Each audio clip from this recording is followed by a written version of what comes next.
Say the words Far Cry 3 and you'll immediately think of Vaas, Michael Mando's out of nowhere incredible villain from 2012. Sometimes though, villains aren't created to look good on a poster. Sometimes they're born out of a desire to get one over on a certain party that's allegedly wronged a member of the development team. I'm Scott from WhatCulture.com and these are 9 video game villains created out of spite.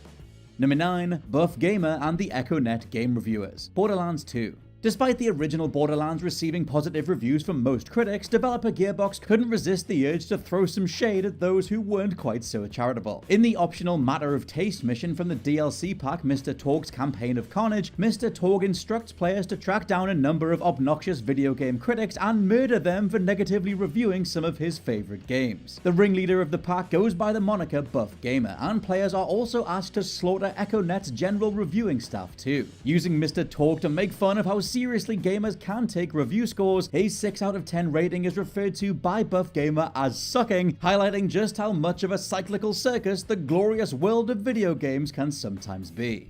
Number 8. The Guardian. Ultima 7 The Black Gate. Significant portions of Ultima 7 The Black Gate story were inspired by developer Origin Systems' years-long dispute with EA. Origin believed that EA's 1987 game Deathlord was a rip-off of the Ultima series, causing Origin to sever ties with the company, then fill the Ultima games with various prods and insults. EA founder Trip Hawkins appears as a literal pirate before Origin went all guns blazing in Ultima 7. The 1992 game's primary antagonist is the Guardian, a destroyer of worlds, something that fits Origin's initial company motto of "We create worlds." The game refers to the Guardian as vain, greedy, egocentric, and malevolent. Even better, the 3 generators that give the Guardian his power each resemble part of the EA logo: a cube, sphere, and a tetrahedron. And 2 friendly characters are later revealed as double agents, being called Elizabeth and Abraham.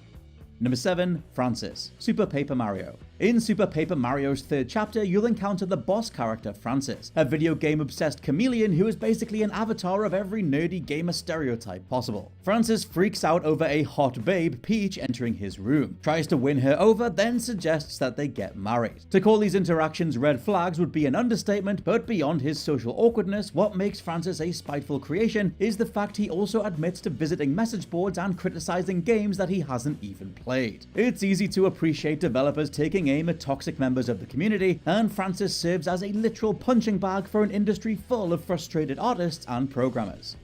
Number 6. RAIKOV. Metal Gear Solid 3 Snake Eater. Metal Gear Solid 2 Sons of Liberty might be one of the best games of all time, but its marketing was intentionally a huge lie, set up to bait and switch you with expectation versus reality, taking the hyped return of Solid Snake and giving you the rookie Raiden instead. At the time, and I genuinely think it would result in a lawsuit or incredibly heated viral campaign today, there was no hate like it. So what did Hideo Kojima do in response to all the negativity? Well, he put another Raiden in Metal Gear Solid 3. Hilariously, Snake Eater can even open yet again on Raiden standing there as the main character if you choose the I like Metal Gear Solid 2 option from the main menu, though it's quickly revealed to be a mask. For the game proper, this time you were meeting Ivan Raidonovich Raikov, the second in command to primary antagonist Volgin, a character who makes it his business to torture people. Raidonovich is even subject to your own fists when you have to knock him out to gain access to a base, meaning that most of us lamped him silly or even tried killing him just for the sake of revenge.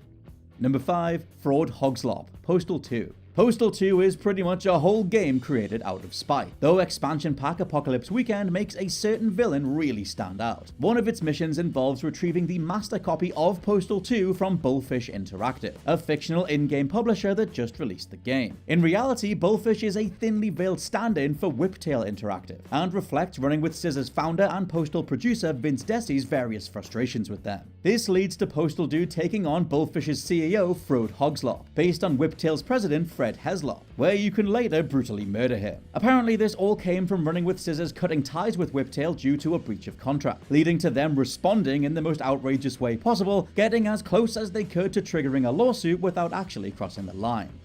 Number 4. Team Plasma. Pokemon Black and White. Pokemon Black and White introduced players to Team Plasma, who appear in the game's Unova region and believe that humans need to reconsider their relationships with Pokemon, in that using them in battles is effectively animal cruelty. Whilst it's a worthwhile sentiment to explore, it's later revealed in the game that the group's seemingly noble intentions are in fact a smokescreen. Turns out their leader Getsus just wishes to rule over Unova unchallenged by convincing everyone to free their Pokemon first. This was a not so subtle swipe at various do-gooder organizations that have criticized Pokemon over the years, from religious concern groups to even animal welfare outfit PETA. Game Freak were very much implying that these organizations aren't quite as virtuous or well-intentioned as they might come across. PETA responded by releasing a parody game the same week that Pokemon Black and White 2 hit stores, called Pokemon Black and Blue, featuring various chained up and beaten Pokemon fighting for their freedom. Nintendo slung mud back by issuing a statement bluntly suggesting PETA's act was, in the very least, infringing copyrights. Needless to say, this didn't happen again. Number 3. Everything in Whimsyshire. Diablo 3. Back when Blizzard first revealed Diablo 3, many fans kicked up a fuss that the aesthetic seemed brighter and more colourful than Diablo 1 and 2, with many players suspecting that Blizzard had lightened the game's tone in order to appeal to a broader audience, which they clearly did. The devs couldn't resist a hidden level that brought these fans' most horrifying fears to life. The level in question was Whimsyshire, a more candy-coloured upbeat riff on Diablo 2's much-loved Secret Cow level, which now included amongst its enemies some unicorns, teddy bears, and pink flowers. Basically, it was everything a go-to Diablo diehard would hate to see in the game proper. Also, I just recorded that whole entry saying Diablo the whole time. If you actually prefer Diablo, I'm just sorry. Number 2. TIMMY Vermicelli. Driver 3.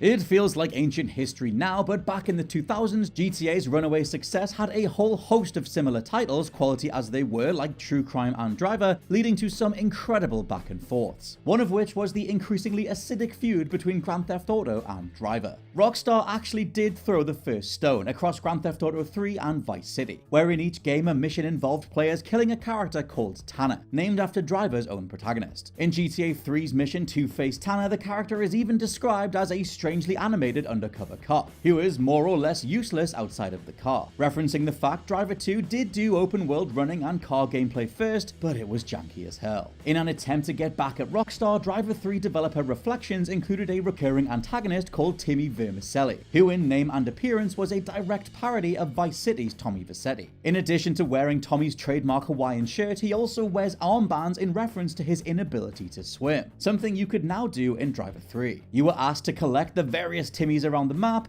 by killing them. Rockstar fired back again, showing one of Mad Dog's bodyguards in San Andreas playing a game and commenting, "How could Refractions mess up so bad? Tanner, you suck ass." At the time, despite its flexing, Driver 3 was a disastrously disappointing release, something Rockstar clearly wanted to point out, and looking back we can say that they had the last laugh.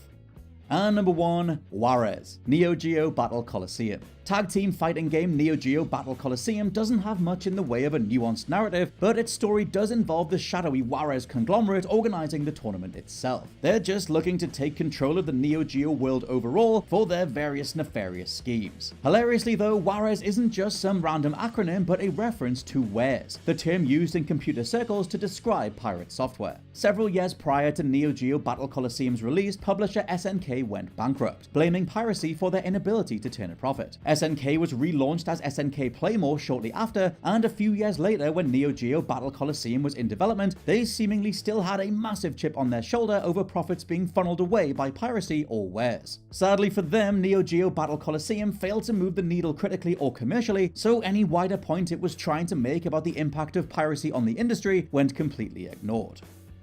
And those are just 9 video game villains created out of spite. Let me know your own favorites down in the comments below, and please subscribe to the WhatCulture Gaming Podcast. For now, I've been Scott from WhatCulture.com, and I'll catch you soon.